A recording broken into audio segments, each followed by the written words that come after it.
queridos irmãos, vamos abrir as nossas Bíblias, mas hoje eu tenho uma pequena surpresa. Sei que você já está com ela aberta aí em 1 João, tô certo? Então volta um pouquinho. Hoje a gente vai fazer uma pequena pausa e eu quero convidá-lo a abrir a sua Bíblia lá em Gênesis. Nós vamos voltar lá para o livro do começo, do início, do princípio. Gênesis capítulo 35. E eu quero ler com a igreja dos versos 16 a 22. Livro do Gênesis, capítulo 35, a partir do verso 16.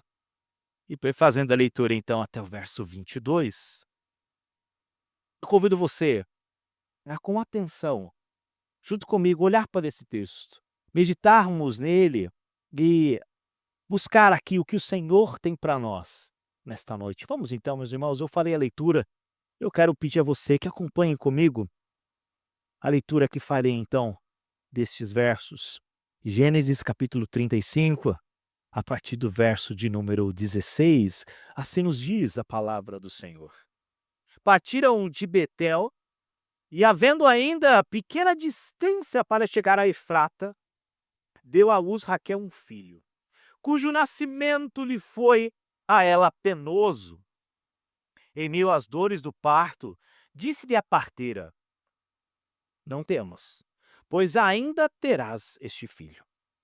Ao sair-lhe a alma, porque morreu, dê-lhe o nome de Benoni, mas seu pai lhe chamou Benjamim.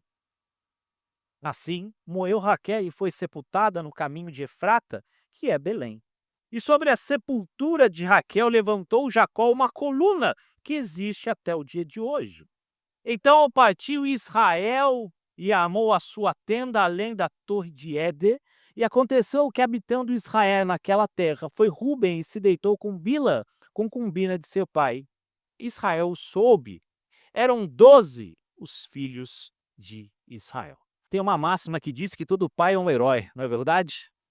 Talvez porque façam coisas que para os nossos filhos, pelo menos enquanto eles são pequenos, eles achem muito difícil ou achem que é algo surpreendente, quem sabe. E a gente tem várias histórias dessas para contar. Eu tenho filhos pequenos, os irmãos sabem disso. E de vez em quando eu também dou uma de herói. Mas às vezes, nem sempre nós somos o super-homem, não é verdade? Às vezes a gente está mais pro Clark Kent. Às vezes a gente não é o Homem-Aranha. A gente está muito mais perto do Peter Parker, não é verdade? Ou seja, na nossa relação com os nossos filhos, nós acertamos e erramos. Nós queremos acertar sempre, não é verdade? Mas nem sempre essa relação é tão boa ou tão boa como nós gostaríamos que essa relação fosse. E sabe, meus queridos, quando nós olhamos para nós e, de certa forma, olhamos para a palavra de Deus também, nós vemos histórias que, de alguma forma, parecem muito com as nossas próprias histórias. E talvez uma dessas histórias, que pareça muito com a minha história, que pareça muito com a sua história, é a história de Jacó.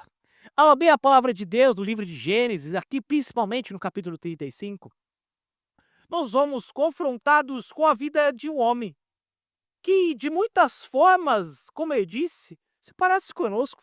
Talvez às vezes o espelho do que nós somos. Ele está longe, meus irmãos, de ser aquele herói perfeito. O herói dos filmes, dos quadrinhos ou do seriado. Aliás, Jacó definitivamente não foi um herói perfeito. Jacó era um homem de altos e baixos, um patriarca que vivenciou tanto a glória da presença de Deus, quanto a amargura também das suas próprias escolhas. E a sua jornada, ela começa lá no lugar chamado Betel. Aliás, é interessante o próprio nome, né? Betel quer dizer casa de Deus. Mas só que, interessantemente, essa jornada começa com o Jacó fugindo. E você conhece um pouco dessa história. Você lembra da história de Jacó e Esaú? Depois de toda aquela confusão envolvendo lentilha, primogenitura e tudo mais, Jacó foi obrigado a fugir. Mas nessa fuga, ele teve uma visão, a visão de uma escada que unia o céu e a terra. E nesse momento, então, Deus fez uma aliança com ele. Anos mais tarde, onde ele estava num lugar chamado Peniel, vocês lembram disso? Ele lutou com um anjo numa passagem difícil, que talvez é o anjo, o próprio Deus, enfim. Mas ali ele teve novamente o seu nome mudado. Ele não se chamaria mais Jacó, aquele que nasceu agarrado no calcanhar do seu irmão, mas ele se chamaria Israel, que significa príncipe de Deus. Ele experimentou então a reconciliação com o seu irmão e também uma tragédia em Siquém. E agora, meus irmãos, precisamente nesse ponto da história desse homem, nós chegamos a um dos momentos que eu diria para vocês ser talvez um dos momentos mais dolorosos da vida de Jacó.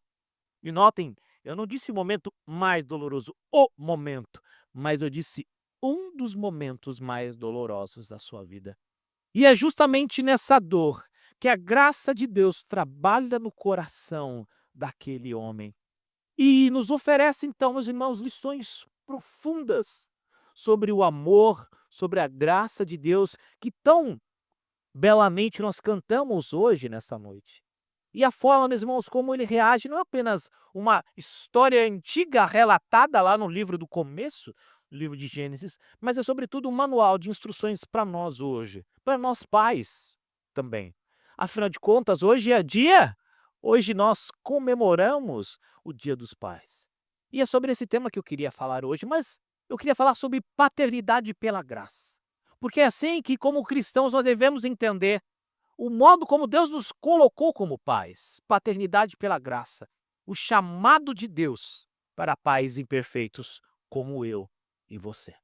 Meus irmãos, Deus nos chamou para sermos pais de filhos que também são imperfeitos. E talvez a nossa equação, a sequência é pais imperfeitos e filhos imperfeitos, tudo isso tem tudo para dar errado. Só que ele nos chamou, meus irmãos, para sermos pais imperfeitos nesse tempo, mas confiando não nas nossas forças, não na nossa grande experiência, talvez em ser pais, mas ele nos chamou para a paternidade, confiados na graça e no poder dele. Por isso, meus irmãos, é preciso falar desse tema. E eu não preciso dizer para os irmãos o quanto importante e, ao mesmo tempo, esse tema é urgente para nós nessa nossa sociedade. Nós vivemos um tempo de, infelizmente, poucas boas referências de pais. Eu espero de coração que, como eu, você tenha tido um bom pai. Um pai que foi um exemplo, um pai que o educou, mas infelizmente essa não é a realidade do nosso país, da nossa nação, e muitos de nós, infelizmente, não teve essa oportunidade. Não tiveram boas referências. E é interessante pensar porque numa rápida olhada para a nossa sociedade a gente vê isso. A gente vê, por exemplo, que o Dia dos Pais não é um dia tão valorizado assim. Eu já falei disso algumas vezes e me lembro de relatar isso. O Dia dos Pais é longe de ser o dia que mais movimenta o comércio.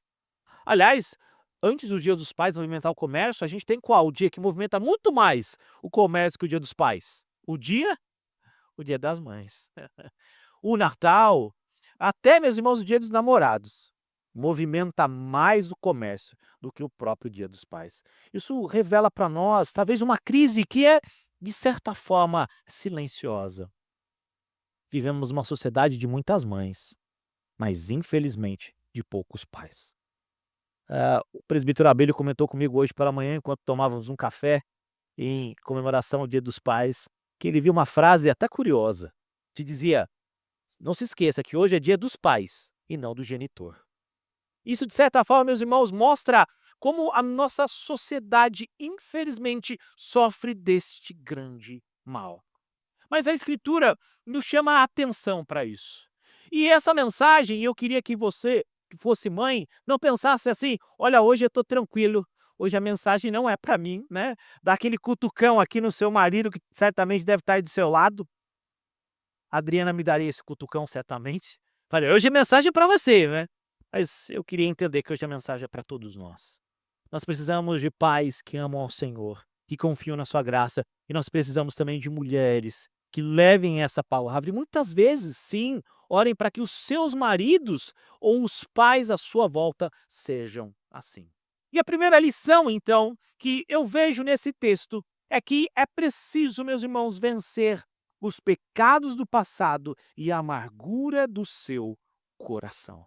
Essa é a primeira coisa que Jacó nos mostra aqui. Jacó nos mostra que esse passo para uma maternidade abençoada é pensar nessa amargura.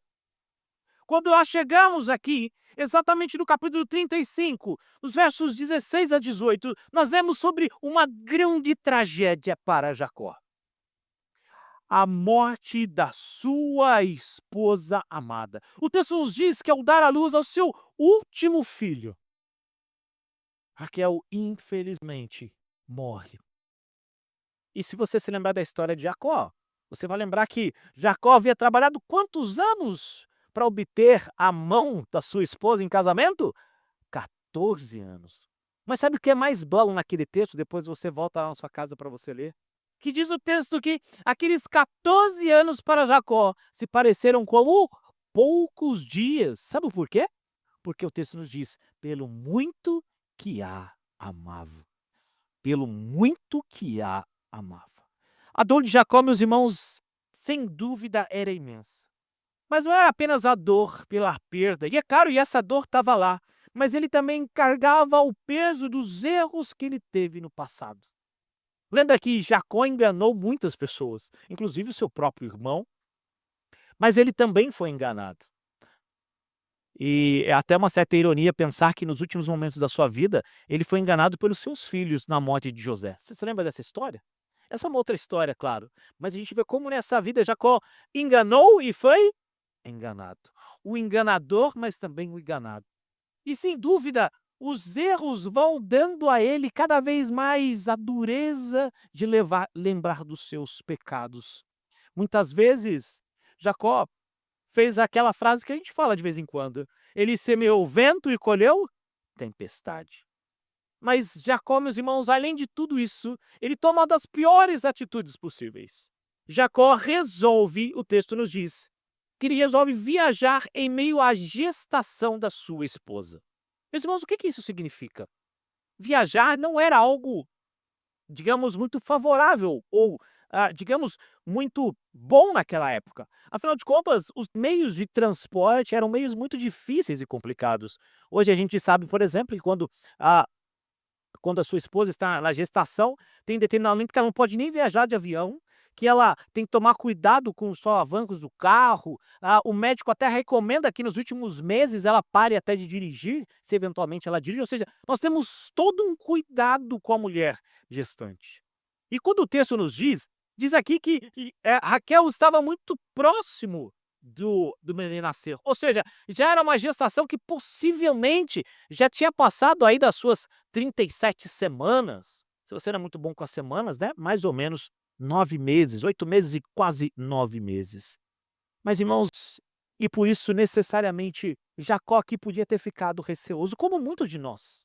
Talvez pensando, tudo isso aconteceu porque eu tomei atitudes erradas. E de certa forma é da própria natureza do homem, talvez especialmente nossa, que nós nos calamos diante da dor.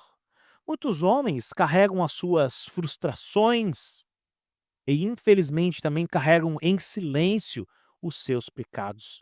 Nós internalizamos a dor e ela se manifesta muitas vezes em nós através de palavras duras, de um semblante pesado e muitas vezes da nossa incapacidade de recomeçar e de perdoar o nosso passado.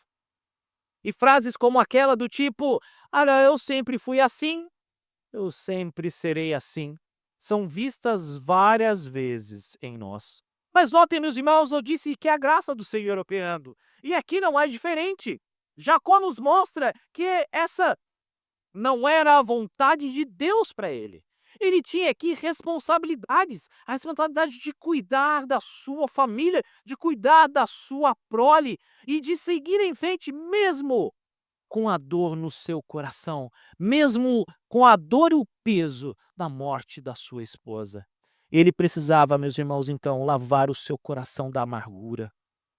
Notem, meus irmãos, o arrependimento, ele não é só uma atitude pontual na nossa vida, mas ele é uma jornada contínua de confrontar o pecado do nosso coração e também das suas consequências. Jacó precisava se lembrar de Betel. Ele precisava se lembrar que Deus havia falado com ele. Ele precisava se lembrar que ele já havia tido o nome mudado. Ele precisava se lembrar do encontro com Deus e recomeçar então assim a sua história. Jacó, como eu e você, precisava do perdão de Deus. E só a graça de Deus poderia fazer isso nele. E me permita aqui, francamente, perguntar a você: e você, meu querido? E você, meu irmão? Quais amarguras não resolvidas têm pesado ao seu coração? Quais os pecados não confessados muitas vezes lhe trazem consequências difíceis?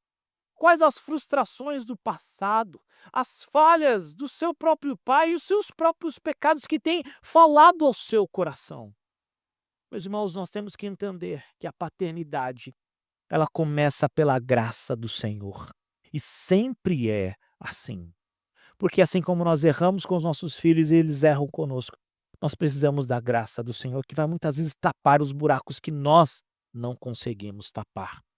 E da confissão, no perdão, na lavagem da nossa alma, para que nós possamos, meus irmãos, ter um legado não de amargura, mas um legado de amor aos nossos filhos. Essa é a primeira lição que Jacó nos oferece aqui. É preciso, então, vencer os erros do passado. É preciso confessar. É preciso perdoar. E eu falo isso, irmãos, porque muitas vezes a pessoa mais difícil de nós perdoarmos nessa vida somos nós mesmos. Quando olhamos muitas vezes para as coisas do passado, nós temos dificuldade de fazer esse perdão. Mas é preciso redimir, é preciso levar até a cruz de Cristo as nossas falhas, os nossos pecados e falar: Senhor, eu me arrependo disso, eu confesso ao Senhor e eu deixo o meu pecado aqui. E lembrar que quando nós nos arrependemos dos nossos pecados, o Senhor é fiel e justo para nos perdoar os pecados.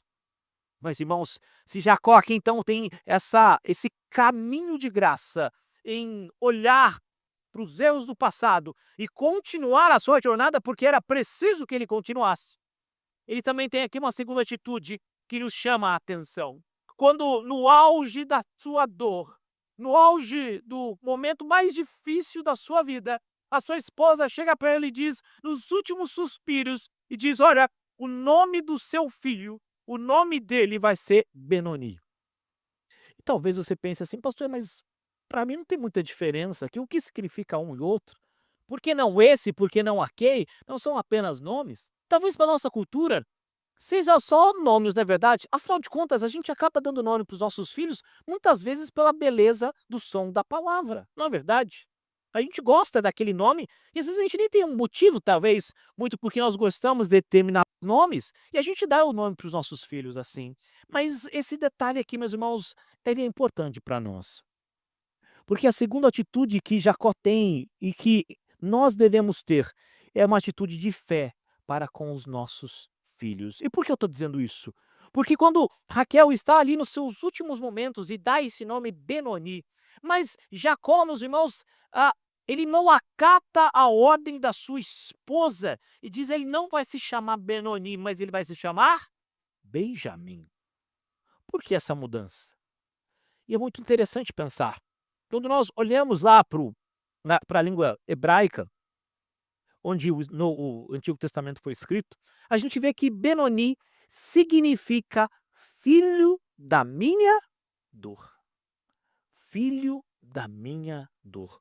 Ou seja, aquele menino levaria para sempre no seu próprio nome e, obviamente, na sua própria história, a ideia de que ele é o filho da dor. De que ele é o filho que nasceu quando a sua mãe morreu.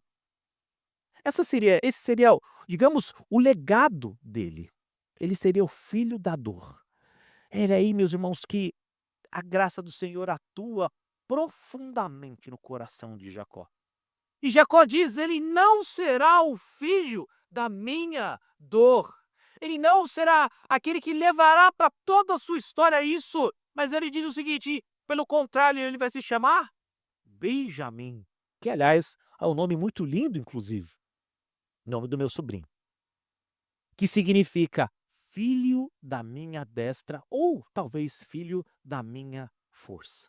Meus irmãos, essa atitude de fé é aquela atitude que todos os pais devem ter, como Jacó.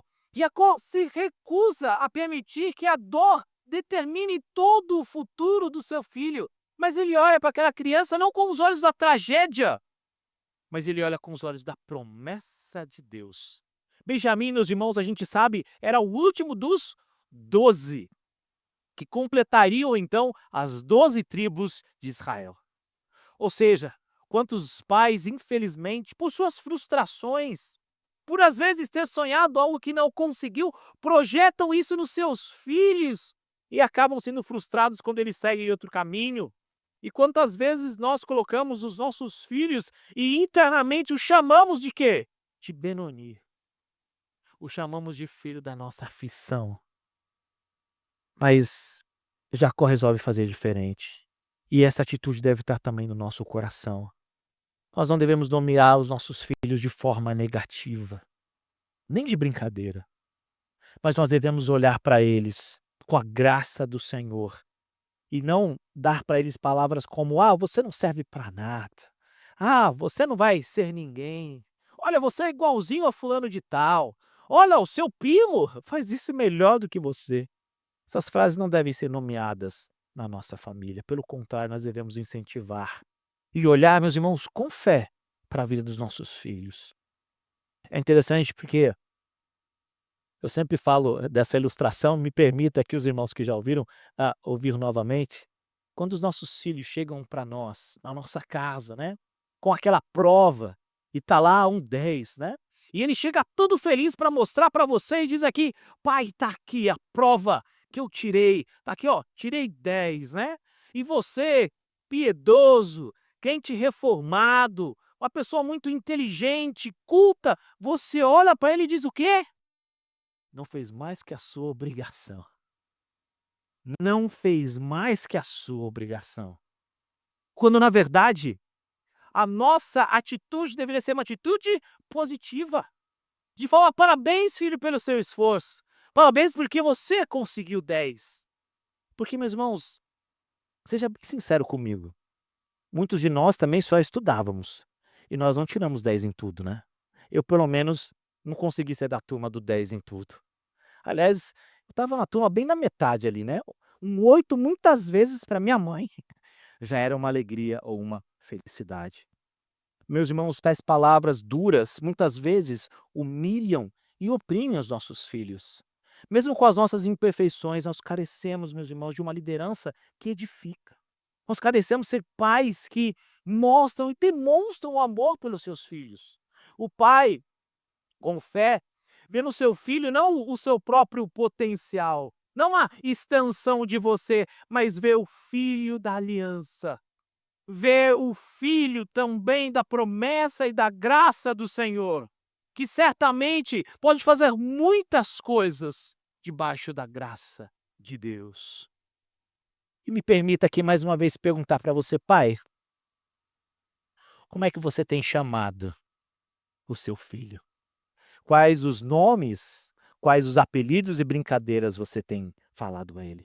Qual nome e quais palavras você tem dirigido a ele? Meus irmãos, não deve ser a dor, nem os momentos de sofrimento que devem definir quem os nossos filhos serão. Não há falha, mas chame pela esperança. Lembre-o de que ele pode ir mais longe. Lembre de que ele pode fazer melhor, mas ele sempre com fé para os seus filhos, com um olhar de incentivo.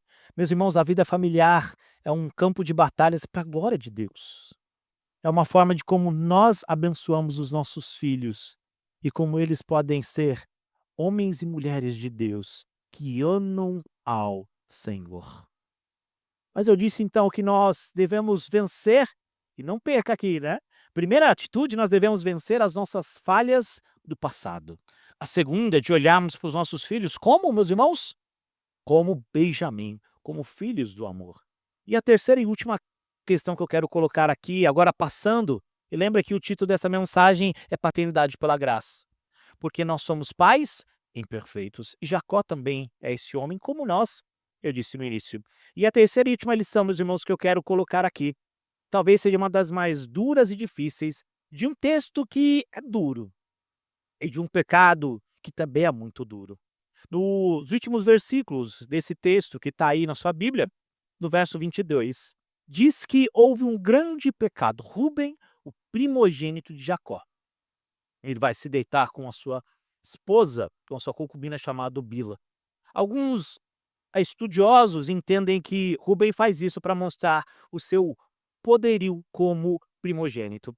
A gente sabe que, segundo a lei, no Antigo Testamento, o primogênito é aquele que herdava 90% de tudo que era de seu pai. Todo o restante ficava com os últimos 10 e dividia entre eles. Mas Ruben, talvez para mostrar essa ideia da primogenitura, havia feito isso. Mas seja lá por qual motivo, seja lá, essa seria uma afronta, meus irmãos, inaceitável, um pecado grave que desrespeitava a autoridade de Jacó. Isso era muito perturbador, mas o que me gera aqui essa perturbação é o fato de que o texto termina dizendo que Israel o soube. Embora a gente não saiba aqui as atitudes, embora a gente não saiba aqui a repercussão disso, mas a ideia é que Israel soube, mas a gente não tem o que ele fez. Por isso, meus irmãos, a terceira lição, aliás, que eu queria colocar para nós pais hoje, é que não podemos ser omissos na criação dos nossos filhos. Não podemos ser omisso na criação dos nossos filhos. A omissão, meus irmãos, é uma forma muito perigosa de covardia paterna.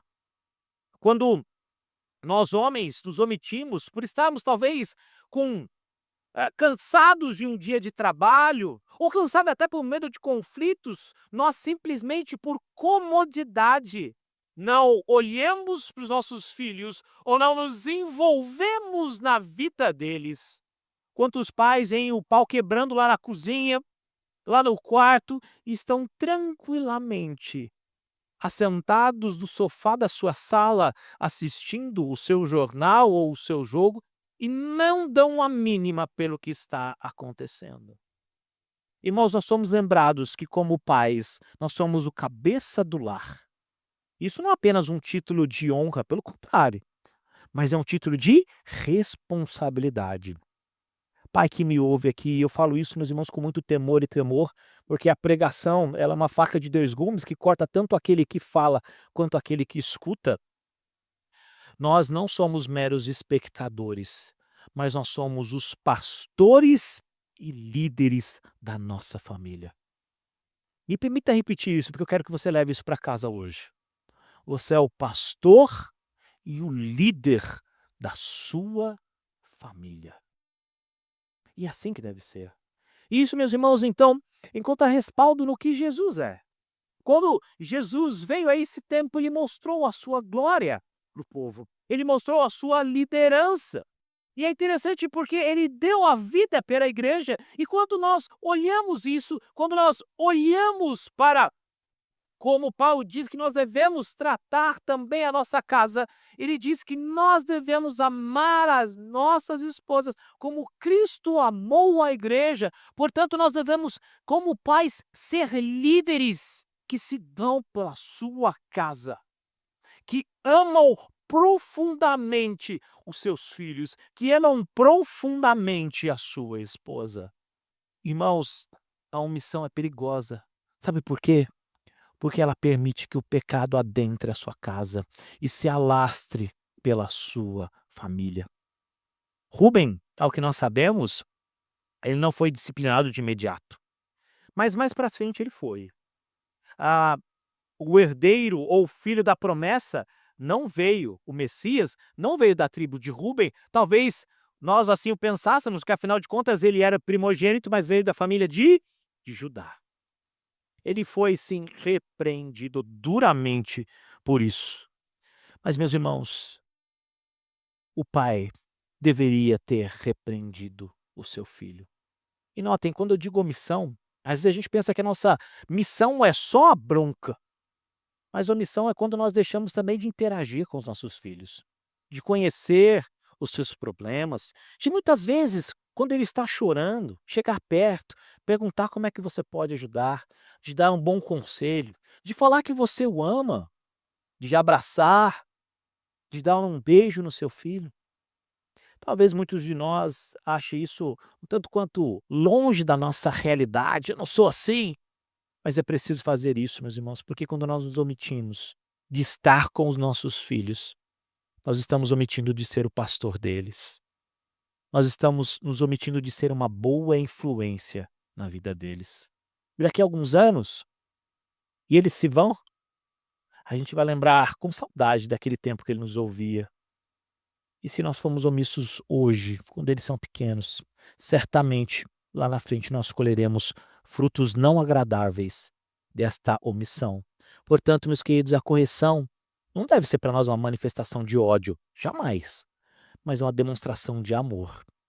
Eu falo isso, meus irmãos, porque quando eu leio a palavra do Senhor, lá quando Paulo fala sobre como a gente deve tratar os nossos irmãos que estão em falta.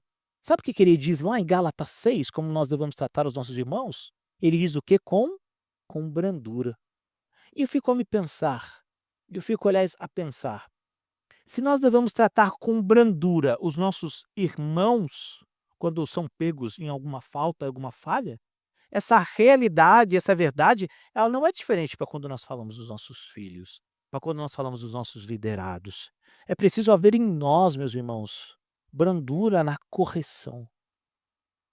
Ao chamar a atenção dos nossos filhos, não deve ser algo com palavras duras, muitas vezes com até palavras de baixo calão.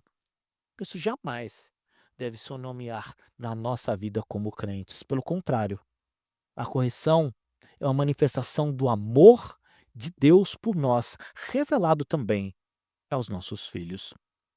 E eu queria então, meus irmãos, concluir a minha mensagem desta noite, desejando, é caro, aos nossos pais, né, que tenham tido um dia muito agradável, que tenham tido um bom almoço, que tenham ganhado presentes.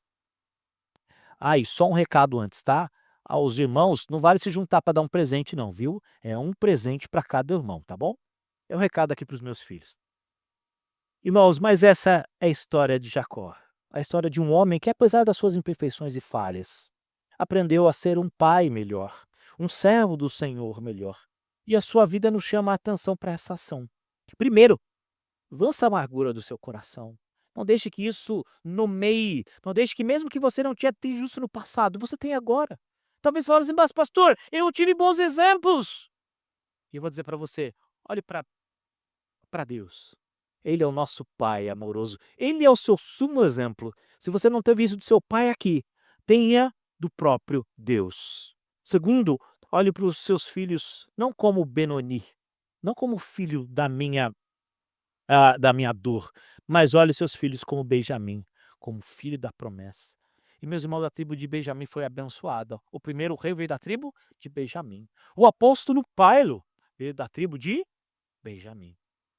Terceiro, não seja omisso, assuma a sua responsabilidade de liderar, de corrigir, de pastorear, de confrontar o pecado na sua casa, mas tudo isso com amor.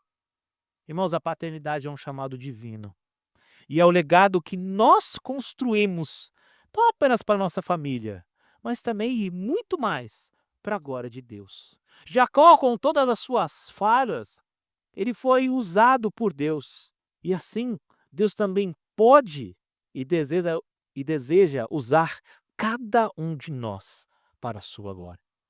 E eu encerro, meus irmãos, dizendo o seguinte: pais imperfeitos, filhos imperfeitos, mas um Deus perfeito, cuja graça transforma a nossa história. Que a partir de hoje, você viva não como o Jacó enganador, mas que você viva como Israel, o homem transformado para a glória de Deus e para o bem da sua família. Que Deus o abençoe.